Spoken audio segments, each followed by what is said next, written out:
आज हम यहाँ पे करने वाले क्लास 9 का एक्सरसाइज 2.1 का फर्स्ट क्वेश्चन यहाँ पे करेंगे। तो यहाँ पे देखो क्या लिखा है, यहाँ पे बताना है कि which of the following expression are polynomial in one variable and which are not, state reason for your answer. यानी हमें यहाँ पे बताना है कि इसमें कौन कौन सा पोलिनोमियल है, लेकिन साथ में बताना है कि वन वेरिएबल होगा। यानी कि अगर x है तो x होगा, y है तो y होगा, x y या t जैसे z यहाँ पे लिखा हुआ है तो ये सारे वर्ड नहीं होंगे, एक ही होगा। ठीक है, तो चलिए यहाँ पे स्टार्ट करते हैं। तो सबसे पहले हम यहाँ पे देखते हैं यहाँ पे फर्स्ट वाले में क्या लिखा है। तो यहाँ पे फर्स्ट का यहाँ पे सॉल्यूशन लिखता हूँ। ठीक है, क्वेश्चन करते हैं, यहाँ पे हम सॉल्यूशन लिखेंगे। ठीक है, सॉल्यूशन हम कर रहे हैं यहाँ पे फर्स्ट वाले का। दो यहाँ पे क्या लिखा है, यहाँ पे 4x² -3x+7 है। ठीक है, तो ये हमारा पोलिनोमियल होगा। क्यों होगा ये हमारा पोलिनोमियल? क्योंकि यहाँ पे वन वेरिएबल दे रखा है, ये ओनली x है, ना इसके अंदर y है ना z है, कुछ नहीं है। तो ये हमारा पोलिनोमियल होगा। तो हम यहाँ पे इसके आंसर में क्या लिखेंगे, it is polynomial in one variable x। ठीक है, वन वेरिएबल x, तो हमारा फर्स्ट वाला होगा। हम यहाँ पे सेकंड वाला चेक करते हैं। तो सेकंड वाला हमारा होगा, सेकंड वाला भी होगा। क्यों? क्योंकि इसके अंदर भी हमारा y है और y की पावर दे रखी है, तो ये भी हमारा पोलिनोमियल होगा। तो हम यहाँ पे लिखेंगे सेकंड वाले का सॉल्यूशन लिखेंगे क्या,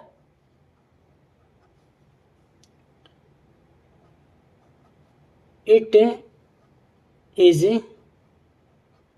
पोलिनोमियल इन वन वेरिएबल। यहाँ पे वेरिएबल क्या है, y है, तो यहाँ पे लिखूंगा y। ठीक है, अब थर्ड वाले को चेक करते हैं। थर्ड वाला हमारा होगा नहीं होगा, तो थर्ड वाला भी हमारा पोलिनोमियल नहीं होगा। क्यों नहीं होगा? तो यहाँ पे बड़े ध्यान से देखना। देखो यहाँ पे थर्ड वाले में हमें यहाँ पे दे रखा है 3√t दे रखा है। ठीक है, अब यहाँ पे t की कोई पावर नहीं दे रखी है। अगर पावर दिया होता तो हम यहाँ पर लिख सकते हैं कि पोलिनोमियल है, बट यहाँ पे पावर नहीं है, तो ये हमारा पोलिनोमियल नहीं होगा। ठीक है, तो हम यहाँ पे क्या लिखेंगे, इसका आंसर में लिखेंगे थर्ड वाले का जो आंसर हमारा कुछ इस तरह से होगा। हम यहाँ पे लिखेंगे सॉल्यूशन लिख के, इट इज नोट, यहाँ पे नोट आएगा, not polynomial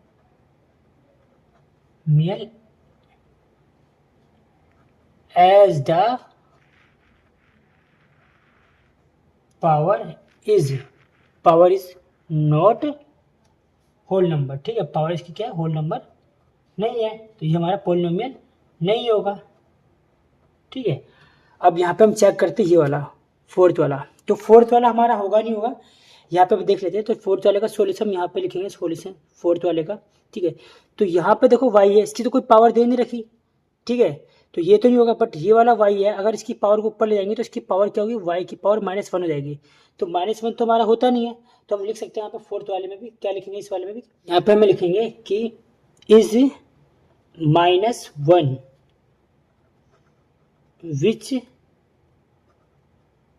is not a whole number. ठीक है, नॉट अ होल नंबर, तो ये हमारा पोलिनोमियल नहीं होगा। ठीक है, अब लास्ट वाला चेक करते हैं कि लास्ट वाला होगा नहीं होगा। तो यहाँ पे लास्ट वाला अगर हम यहाँ से देखेंगे ध्यान से, तो यहाँ पे ये पोलिनोमियल हो सकता है क्योंकि सबकी पावर दे रखी है। बट यहाँ पे क्वेश्चन में बोल रहा था कि वन वेरिएबल, यानी अगर x है तो x ही होगा, y है तो y होगा, और अगर t है तो t ही होगा। बट यहाँ पे 3 है, तो ये हमारा पोलिनोमियल नहीं हो सकता। ठीक है, तो इसका आंसर हम यहाँ पे लिखते हैं, जो हमारा लास्ट क्या है, फिफ्थ है। ठीक है, हमें क्या लिखना पड़ेगा, it have 3 variable, it have 3 variable.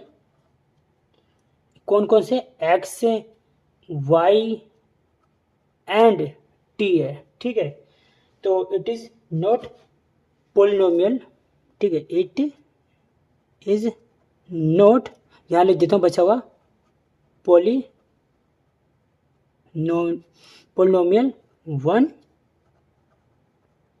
Variable. ठीक है, तो आई होप आपको अच्छे से समझ में आ चुका होगा कि हमें कैसे बताना है, कैसे करना है। ठीक है, यहाँ पे मूव करते हैं सेकंड क्वेश्चन की तरफ। सेकंड वाले क्वेश्चन में यहाँ पे क्या लिखा है, यहाँ पे लिखा है right the coefficient of x square in each of the following. ठीक है, यहाँ पे हमें इसकी ये बताना है कि एक्स स्क्वायर का जो कोफिशिएंट है वो क्या होगा, ये बताना है, यानी एक्स स्क्वायर किस किस से मल्टीप्लाई हो रहा है। तो सबसे पहले हम यहाँ पे एक चीज़ लिख लेते हैं, सब में लिख देंगे, ठीक है, कॉमन लिख देंगे। यहाँ पे क्या लिखते हैं, यहाँ पे लिखते हैं हम यहाँ पे लिख लेते हैं सबसे पहले, ये सब में हमने लिख लिया यहाँ पे कोफिशिएंट ऑफ एक्स स्क्वायर, क्योंकि यहाँ पे बताना है कि एक्स स्क्वायर का कोफिशिएंट क्या होगा। ठीक है, यानी कि एक्स स्क्वायर किससे मल्टीप्लाई होगा। देखो फर्स्ट वाले में एक्स स्क्वायर के साथ कोई भी वैल्यू नहीं है, तो हम यहाँ पे 1 मान लेते हैं। तो यहाँ पे जो इसका आंसर होगा कोफिशिएंट ऑफ एक्स स्क्वायर क्या होगा, 1 होगा। ठीक है, एंड सेकंड वाले में चेक करते हैं, यहाँ पे एक्स स्क्वायर के साथ कोई वैल्यू नहीं है बट माइनस है, तो हम यहाँ पे इसका आंसर लिखेंगे -1। -1 क्यों लिखेंगे, मान लो सपोजिट यहाँ पे -1 है, अगर इसको मैं एक्स से मल्टीप्लाई करता हूँ तो हमारा क्या आंसर आएगा, एक्स स्क्वायर आएगा माइनस एक्स स्क्वायर, इसलिए हमने यहाँ पे इसको -1 लिखा। ठीक है, थर्ड वाले में देख सकते हैं एक्स स्क्वायर किससे मल्टीप्लाई हो रहा है, पाई अपॉन में 2 से हो रहा है, तो इसका आंसर क्या होगा, पाई अपॉन में 2 होगा। ठीक है, एंड फोर्थ वाले में चेक करते हैं, यहाँ पे एक्स स्क्वायर है ही नहीं, अगर एक्स स्क्वायर नहीं है तो हम कैसे बता सकते हैं कि इसका कोफिशिएंट क्या होगा, क्योंकि इसके अंदर तो पावर ही दे नहीं रखा, तो यहाँ पे इसका जो कोफिशिएंट होगा 0 होगा। ठीक है, नेक्स्ट हमारा यहाँ पे थर्ड क्वेश्चन आता है। देखो यहाँ पे क्या लिखा है, give one example each of the binomial of degree 35 end of a monomial of degree 100। अब बाइनोमियल मतलब होता है 2 टर्म होगा और मोनोमियल मतलब क्या होगा, 1 टर्म होगा। ठीक है, हमें इसकी डिग्री बतानी है। तो यहाँ पे सबसे पहले हम क्या लिखेंगे, देखो हम यहाँ पे 35 का लिखते हैं, तो सोल्यूशन में यहाँ पे लिखेंगे कि बाइनोमियल ऑफ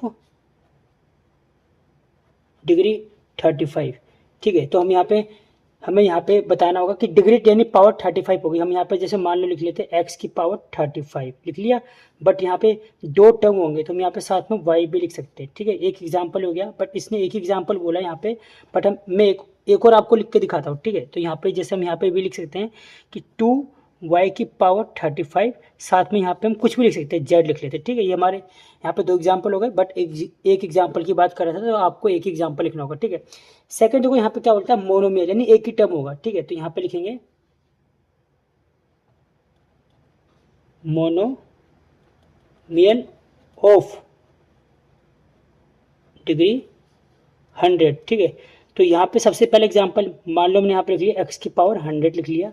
अगर आपको दूसरा एग्जांपल लिखना है तो कुछ भी लिख सकते हो, वाई की पावर 100 लिख सकते हो, या फिर आप 2x की पावर 100 यहाँ पे लिख सकते हो। तो इसका एग्जाम्पल हो गया। ठीक है, चलिए यहाँ पे बढ़ते हैं नेक्स्ट क्वेश्चन की तरफ। अब हम यहाँ पे करेंगे फोर्थ क्वेश्चन। देखो फोर्थ क्वेश्चन में यहाँ पे क्या लिखा है, right the degree of each of the following polynomial, यानी यहाँ पे जितने भी हमें यहाँ पे 4 पोलिनोमियल दे रखे हैं सबकी डिग्री बता रही है। ठीक है, और डिग्री में नहीं सबकी पावर बता रही है। तो फर्स्ट वाले में देख सकते हो यहाँ पे 2 पावर है, 3 भी है 2 भी है, बट हमें यहाँ पे हाईएस्ट पावर बतानी होगी। तो फर्स्ट वाले का जो आंसर होगा यहाँ पे देखो हमने लिख लिया पहले से, डिग्री ऑफ पोलिनोमियल क्या होगा, यहाँ पे 3 होगा, जो हाईएस्ट पावर 3 है तो यहाँ पे लिखेंगे 3।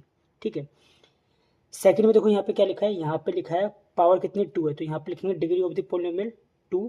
एंड थर्ड वाले में अगर हम यहाँ पे ध्यान से देखेंगे तो यहाँ पे कोई भी यहाँ पे हमें पावर नहीं दे रखी, तो यहाँ पे लिखेंगे डिग्री ऑफ पोलिनोमियल 1 लिखेंगे। अगर कोई भी पावर नहीं होगी तो डिग्री ऑफ द पोलिनोमियल 1 लिखेंगे। फोर्थ वाले में देखो चेक करते हैं यहाँ पे, तो यहाँ पे हमें यहाँ पे कोई भी पावर नहीं दे रखा, बट ये क्या पोलिनोमियल होगा नहीं होगा, तो चलिए चेक करते हैं। फोर्थ वाले क्वेश्चन को यहाँ पे समझते हैं। तो यहाँ पे क्या दे रखा है, 3 दे रखा है, और यहाँ पे हम कैसे करेंगे, तो सपोजिट हम यहाँ पे मान लेते हैं कि 3x है और इसकी पावर हम 0 माननी पड़ेगी। ठीक है, तो अगर किसी की पावर 0 होती है, किसी की पावर 0 होती है तो वो वैल्यू क्या हो जाती है, 1 हो जाती है। तो यहाँ पे लिख लेते हैं 3, देन यहाँ पे अगर इसकी पावर 0 है तो ये हम यहाँ पे लिख लेंगे 1, और अगर 3 को 1 से मल्टीप्लाई करेंगे तो 3 आएगा, जो यहाँ पे हमें 3 दे रखा है। ठीक है, यानी कि यहाँ पे इसकी पावर हमें क्या दे रखा है, 0 दे रखा है, तो यहाँ पे लिखेंगे डिग्री ऑफ द पोलिनोमियल 0, तो ये हमारा सोल्यूशन होगा। ठीक है, फिफ्थ वाले क्वेश्चन को यहाँ पे चेक करते हो, यहाँ पे क्या लिखा है, यहाँ पे लिखा है क्लासीफाई द फॉलोइंग, यहाँ पे लीनियर, क्वाड्रिक एंड क्यूबिक हमें बताना है। ठीक है, तो सबसे पहले अगर किसी की कोई भी पावर नहीं होती वो होता है लीनियर, अगर क्वाड्रिक यानी पावर इसके 2 दे रखी है तो हम उसे मानेंगे क्वाड्रिक, अगर पावर 3 दे रखी है इसको मानेंगे क्यूबिक। ठीक है, तो अगर हम फर्स्ट वाला चेक करते हैं तो फर्स्ट वाले में क्या लिखा है, यहाँ पे 2 दे रखा है, तो यहाँ पे अगर मैं इसका सॉल्यूशन लिखूंगा तो सॉल्यूशन में क्या लिखूंगा, यहाँ पे इसके यहाँ पे पावर 2 दे रखा है, तो यहाँ पे हम इस तरह लिख सकते हैं कि ये कौन सा पोलिनोमियल होगा, क्वाड्रिक होगा। ठीक है, तो लिखते हैं क्वाड्रिक पोलिनोमियल। ठीक है, इसी तरह अगर यहाँ पे हम सेकंड वाले क्वेश्चन पे देखते हैं तो देखो सेकंड वाला क्वेश्चन यहाँ पे क्या लिखा है, यहाँ पे हमारा फर्स्ट है सेकंड, यहाँ पे सेकंड ये दे रखा है, यहाँ पे 3 है, तो अगर इसकी पावर 3 है तो यहाँ पे क्या होगा हमारा, ये हमारा होगा लीनियर। ठीक है, सॉरी लीनियर नहीं होगा, क्यूबिक होगा। अगर पावर 3 है तो देखो यहाँ पे लिखा है 3 पावर है तो क्यूबिक होगा, तो यहाँ पे क्या लिखेंगे, क्यूबिक पोलिनोमियल। ठीक है, यहाँ पे पावर 2 दे रखी, तो यहाँ पे हम लिखेंगे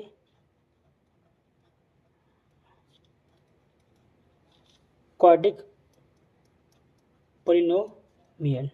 ठीक है, यहाँ पे कोई भी पावर नहीं, तो यहाँ पे क्या लिखेंगे, लीनियर पोलिनोमियल। ठीक है, यहाँ पे कोई पावर नहीं दे रखी, तो इसका भी सॉल्यूशन क्या होगा, सॉल्यूशन यहाँ पे इसका क्या होगा, लीनियर पोलिनोमियल।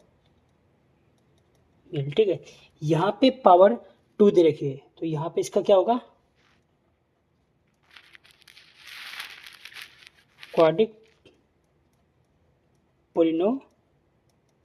ठीक है, और लास्ट वाला देख सकते हो, यहाँ पे पावर कितनी दे रखी है, 3 दे रखी है, तो हम यहाँ पे क्या करेंगे, इसका लिखेंगे सॉल्यूशन, यहाँ पे लिख लेते हैं, नीचे की तरफ लिख लेते हैं सॉल्यूशन, ये हमारा होगा क्यूबिक पोलिनोमियल। ठीक है, तो आई होप बच्चों आपको सारे क्वेश्चन अच्छे से समझ में आ चुके होंगे एक्सरसाइज 2.1 का। तो वीडियो कैसी लगी बच्चों कमेंट करके जरूर बताएं।